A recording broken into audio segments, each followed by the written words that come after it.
Hello বন্ধুরা, বাঞ্জারা বয়েজের আরেকটা ভিডিওতে সবাইকে ওয়েলকাম। পৌঁছে গেছি মহীশূর উদ্যান বা মাইসোর গার্ডেনের কাছেই। সামনেই রাস্তার ডান দিকে একটা বেশ বড় গেট চোখে পড়ল। গেটের ডান দিকে আছে একটা হাতির প্রতিমূর্তি, আর বাঁ দিকে আছে রামকৃষ্ণদেব, সারদা মা সহ আরও কিছু মূর্তি। যারা গাড়ি নিয়ে আসবে তারা গেটের পাশে রাস্তার ধারেই পার্কিংটা করে নিতে পারো। কি করে এলাম একটু বাদে বলছি। গেটের একদম উপরে বিরাজমান মা লক্ষ্মী, আর পাশে দুধারে দুটো হাতি। এই মাইসোর গার্ডেন খোলা থাকে সকাল 6টা থেকে দুপুর 1টা অবধি, আবার বিকেল 3টে থেকে সন্ধে 8টা অবধি রোজই খোলা। চলো এবার ভেতরে ঢোকা যাক। ঢুকেই ডান দিকে আছে একটা ঝর্ণা, যেটা এখন বন্ধ থাকলেও লাইটিং সহ চালানো হয় সন্ধ্যের দিকে। খুবই সুন্দর সাজানো গোছানো, পরিষ্কার পরিচ্ছন্ন, ওয়েল মেনটেন্ড একটা বাগান।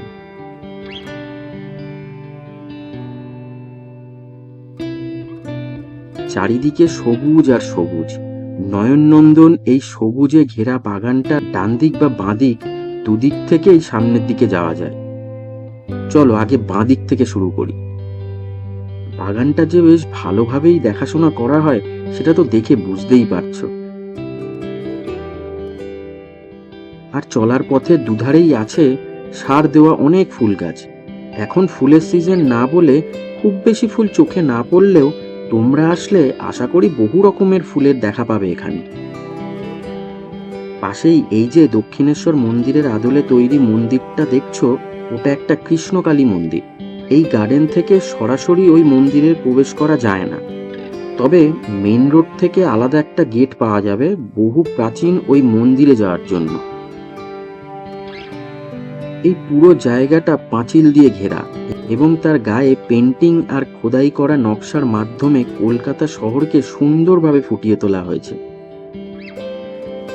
একটু এগিয়েই চোখে পড়ল একটি গ্রাম্য পরিবেশ, মানে চাতালে বসে দুজন হুকো খাচ্ছেন, আর তার পাশে একটা ছোট্ট সরু জলাশয়, এবং সেখানে রয়েছে কিছু শালুক ফুল ও গোলাকার অনেক পাতা।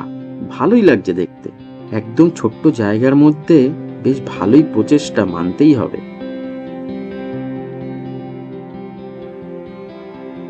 আচ্ছা, বলা হয়নি ওই যে কৃষ্ণকালী মন্দির, তার ঠিক পিছনের দিকেই আছে কেওড়াতলা মহাশ্মশান।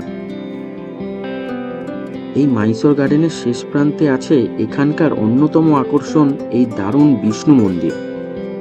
কর্ণাটক স্থাপত্যের আদলে তৈরি এই এক রং মানে সাদা রঙের এই মন্দিরের উপরের দিকটা আছে বিভিন্ন নকশা আর কারুকার্যে ভরা, আর আছে কোষ্টি পাথরের তৈরি ভগবান বিষ্ণুর বিভিন্ন অবতার ও বাহন গরুড়ের মূর্তি।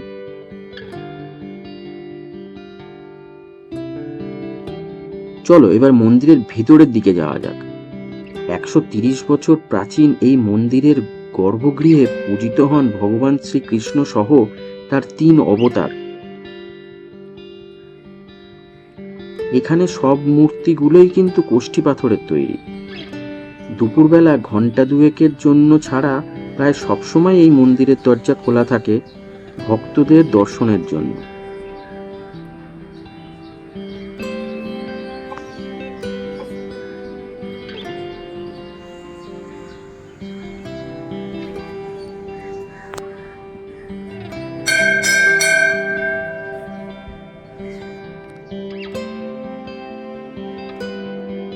পাশেই আছে একটা শিব মন্দির। জানতে পারলাম ত্রিপুরার এক রাজা এই শিব মন্দিরের প্রতিস্থাপন করেছিলেন।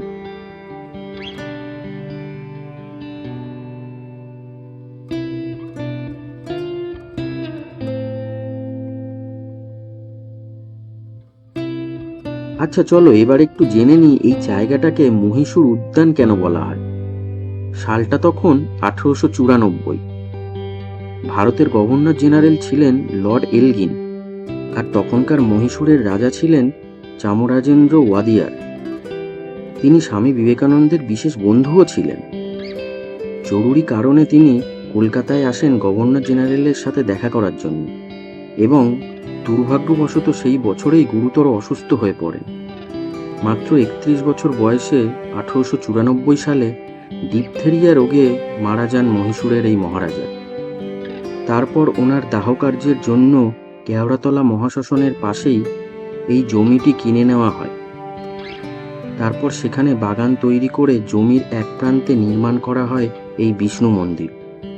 তখন থেকেই এই জায়গাটা মহীশূর গার্ডেন নামে পরিচিত।